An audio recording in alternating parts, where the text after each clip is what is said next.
دوستوں، کیا آپ کو معلوم ہے کہ اسرائیل کے خلاف طوفان الاقصی شروع کرنے والے محمد الدیف کون ہیں اور انہیں اسرائیل میں گھوسٹ یعنی بھوت کیوں کہا جاتا ہے؟ فلسطینی گروپ حماس کی عسکری ونگ عز الدین القسام بریگیڈ کے جنرل کمانڈر اور اسرائیل کے خلاف عالیہ آپریشن طوفان الاقصی شروع کرنے والے محمد الدیف غزہ کے پناہ گزین کیمپ میں 1965 میں پیدا ہوئے۔ دوستو، آگے بڑھنے سے پہلے ہمارے چینل فیکٹ بک 66 کو لائک کریں، سبسکرائب کریں اور بیل آئیکن کو پریس کریں تاکہ ہماری آئندہ آنے والی دلچسپ اور معلوماتی ویڈیوز آپ تک پہنچ سکیں۔ اور 1990 میں حماس میں شمولیت اختیار کی۔ حماس میں شمولیت کے بعد 2002 میں محمد الدیف اس کے لیڈر بنے۔ محمد الدیف کی اہلیہ، 7 ماہ کا شیرخوار بیٹا اور 3 سالہ بیٹی 2014 میں اسرائیلی فضائی حملے میں جان سے گئے۔ محمد الدیف کا پیدائشی نام محمد الداف ابراہیم المصری ہے، لیکن اسرائیلی فضائی حملوں میں بچ نکلنے کے بعد انہوں نے خانہ بدوش طرز کی زندگی اختیار کی اور بعد میں محمد الدیف کے نام سے مشہور ہوئے۔ الدیف کا عربی زبان میں مطلب مہمان ہوتا ہے۔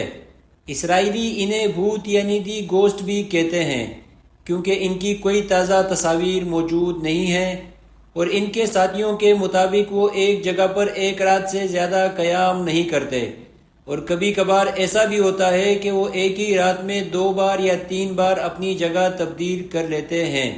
اسرائیلی فوجیوں اور شہریوں کے قتل کی منصوبہ بندی کرنے کے الزام میں 1995 سے اسرائیلی فوج کے انتہائی مطلوب شخص ہونے کے باوجود محمد الدیف گزشتہ 2 دہائیوں میں قتل کی 7 کوششوں میں محفوظ رہے ہیں۔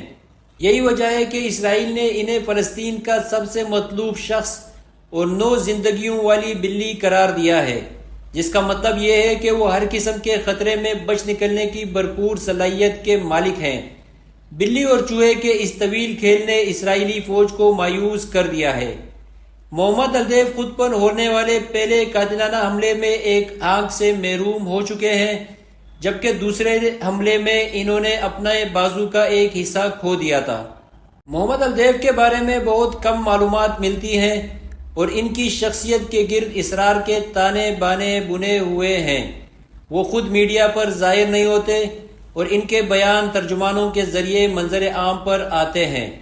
اس کی وجہ یہ ہے کہ اسرائیل نے اپنے جاسوسوں اور جدید ترین ٹیکنالوجی کی مدد سے مسلسل ان کی طاق میں رہتا ہے اور متعدد بار انہیں جان سے مارنے کی کوشش کر چکا ہے۔ ان کی صرف 3 ٹی وی انٹرویوز موجود ہیں جن میں ان کا چہرہ اندھیرے میں ہے۔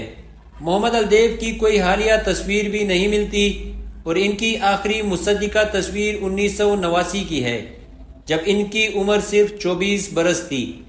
جب اسرائیلی حملے میں ان کے اہل خانہ کا انتقال ہوا تو وہ جنازے میں بھی شریک نہیں ہوئے، تاہم بعض میڈیا اطلاعات کے مطابق وہ شریک ہوئے تھے مگر کسی نے انہیں پہچانا نہیں۔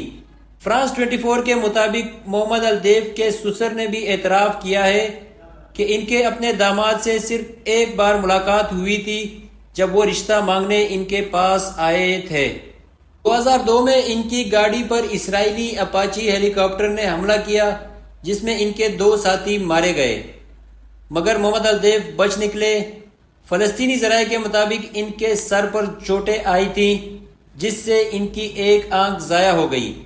اس کے بعد 2014 میں اسرائیل نے ان کے گھر پر بمباری کی جس کے نتیجے میں ان کا گھر زمین بوس ہو گیا، جس سے ان کی اہلیہ، 9 مولود بچہ، 1 بچی اور 6 دوسرے افراد مارے گئے۔ اسرائیل نے اعلان کر دیا تھا کہ محمد الدیف بھی اس حملے میں مارے گئے ہیں، مگر بعد میں پتہ چلا کہ وہ زندہ ہیں۔ حالیہ آپریشن طوفان الاقصی کے بعد 7 اکتوبر کو ایک آڈیو ریکارڈنگ سامنے آئی جس میں اسرائیل کے خلاف طوفان الاقصی نامی ایک آپریشن کے آغاز کا اعلان کیا گیا ہے، اور ساتھ ہی اسرائیل کو خبردار کیا گیا ہے کہ اگر اسرائیل نے حماس کے مطالبات تسلیم نہیں کیے تو اسے بھاری قیمت چکانا پڑے گی۔ اس آڈیو ریکارڈنگ میں یہ آواز محمد الدیف کی ہی تھی، جنہوں نے اپنے پیغام میں کہا ہے کہ ہم نے فیصلہ کر لیا ہے کہ اب بہت ہوا، یہ زمین پر آخری قبضہ ختم کرنے والی عظیم جنگ کا دن ہے۔